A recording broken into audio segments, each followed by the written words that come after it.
Welcome back. In Part 31, we covered information provenance and uncertainty. Quick recap before we move on. When subagents summarize findings, source attribution disappears, like a journalist writing "experts agree" without naming who said what. The reader has no way to verify anything. Structured claim source mappings solve this. Every finding carries its URL, source name, publication date, and excerpt, so it survives every level of synthesis without losing verifiability. When sources conflict, you annotate both values with their context. You never arbitrarily pick one side and hide the contradiction from the reader. Publication dates turn apparent contradictions into trends. 87% in 2024 versus 94% in 2025 shows progress, not disagreement. And you structure output by confidence level, well-established, contested, and gaps, so readers know exactly how much to trust each finding. If this series is helping you prepare for the exam, please give it a like and subscribe. Every like helps more developers find this content, and your support keeps me making more. Today we're doing something different. No new concepts. No new patterns. We're walking through 12 practice questions, the exact format and difficulty level you'll face on the exam. Each question is grounded in a real scenario, and each answer comes with a full explanation of why it's right and why the others are wrong. The exam tests whether you can pick the most effective answer, not just a correct one. We'll cover 4 scenarios: customer support resolution, Claude Code workflows, multi-agent research systems, and continuous integration pipelines. Let's get started.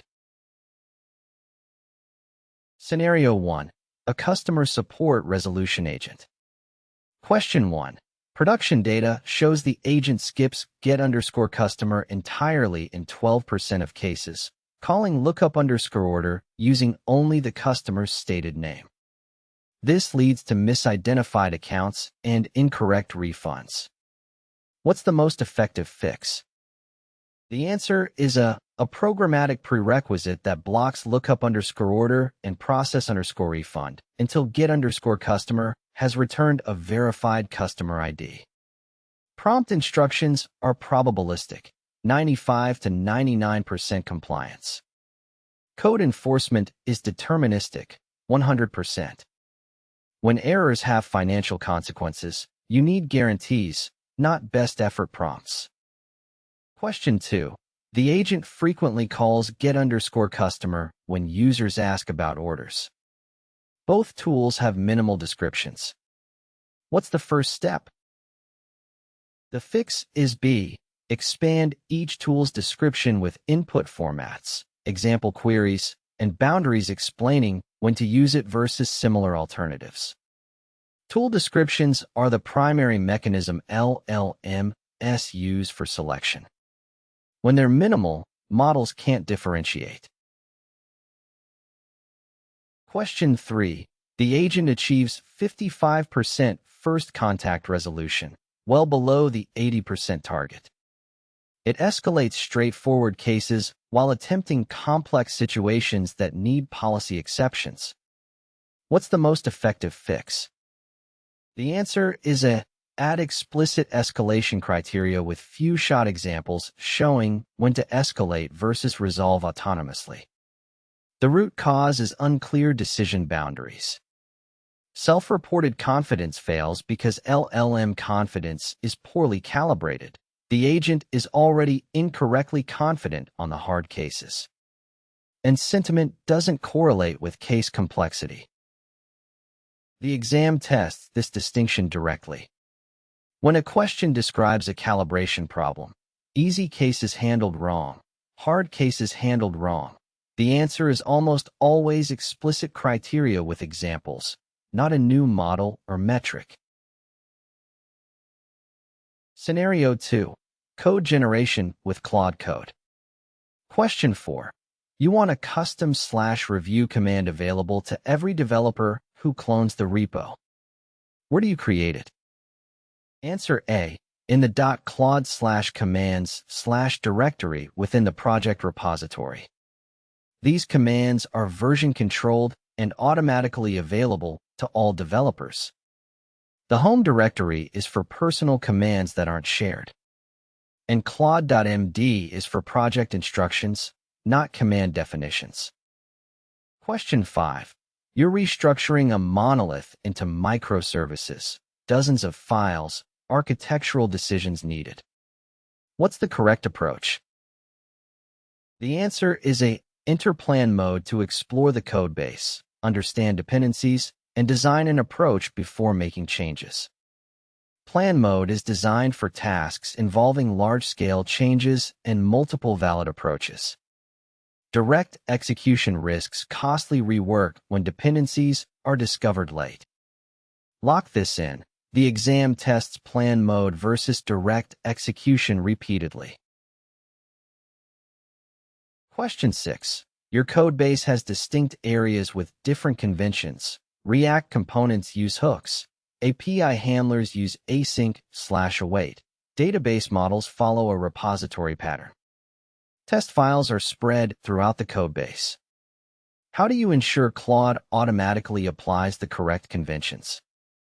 The answer is a rule files in .claude/rules/ with YAML front matter and glob patterns. Here's the key distinction. Claude.md files are directory bound. They only apply to files in that directory or below. Rule files with glob patterns match files anywhere in the project. When test files are scattered across many directories, rules win. Skills require manual invocation, which contradicts the requirement for automatic application. This is a common exam question. Know the difference between directory-bound Claude.md files and glob-based rule files. It comes up repeatedly. Scenario 3. A multi-agent research system. The final report covers only visual arts, completely missing music, writing, and film. The coordinator decomposed the topic into digital art, graphic design, and photography. What's the root cause? The root cause is B. The coordinator's task decomposition is too narrow. The subagents executed their assigned tasks correctly. The problem is what they were assigned.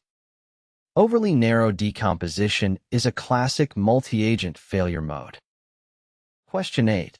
The web search subagent times out. How should failure information flow back to the coordinator? Answer A. Return structured error context, the failure type, attempted query, partial results, and alternative approaches. This gives the coordinator the information it needs for intelligent recovery. A generic status hides context. Returning empty as success risks incomplete outputs. And terminating the entire workflow is unnecessary when recovery strategies could succeed. Question 9. The synthesis agent needs to verify simple claims, adding 2 to 3 round trips and 40% latency. 85% of verifications are simple fact checks. What's the most effective fix? The answer is a give the synthesis agent a scoped verify_fact tool for simple lookups, while complex verifications still go through the coordinator. This applies the principle of least privilege, just enough capability for the common case, while preserving the existing coordination pattern for complex cases. Full tool access violates separation of concerns. Batching creates blocking dependencies. And speculative caching can't reliably predict synthesis needs. The exam tests this directly. When a question describes latency from round trips, look for the answer that gives the agent just enough capability for the common case. Scenario 4. Claude Code for continuous integration. Question 10. Your pipeline runs Claude Code but hangs waiting for interactive input. What's the fix? The fix is add the -p flag. The -p or print flag, runs Claude Code in non-interactive mode. Process the prompt, output to stout, and exit. The other options reference non-existent features. There is no CLAUDE_H_EADLESS environment variable and no batch flag. Question 11. 2 workflows, a blocking pre-merge check and an overnight technical debt report. Your manager proposes switching both to the message batches API for 50% cost savings. Is this a good idea? The answer is a batch for technical debt reports only. Keep real-time for pre-merge checks. The batch API has processing times up to 24 hours with no guaranteed slot. That's fine for overnight jobs, but unacceptable for blocking checks where developers are waiting. Match each API to its appropriate use case. Question 12. A pull request modifies 14 files. A single pass review produces inconsistent results, detailed for some files, superficial for others, obvious bugs missed. What's the most effective fix? The answer is a split into focused passes. Analyze each file individually for local issues, then run a separate integration pass for cross-file data flow. This addresses attention dilution, the root cause when processing many files at once. Larger context windows don't solve attention quality issues, and requiring developers to split P or S shifts burden without improving the system. And that's all 12 questions. Congratulations, you've completed all 32 parts of this series. You've covered agentic architecture, tool design, Claude Code configuration, prompt engineering, and context management. You've built a real foundation. Now go ace that exam. If this series helped you, please share it with others preparing alongside you. And stay tuned. We're working on another series with more practice questions for each domain, so you can drill deeper into the areas that matter most to you. You've earned this. Good luck.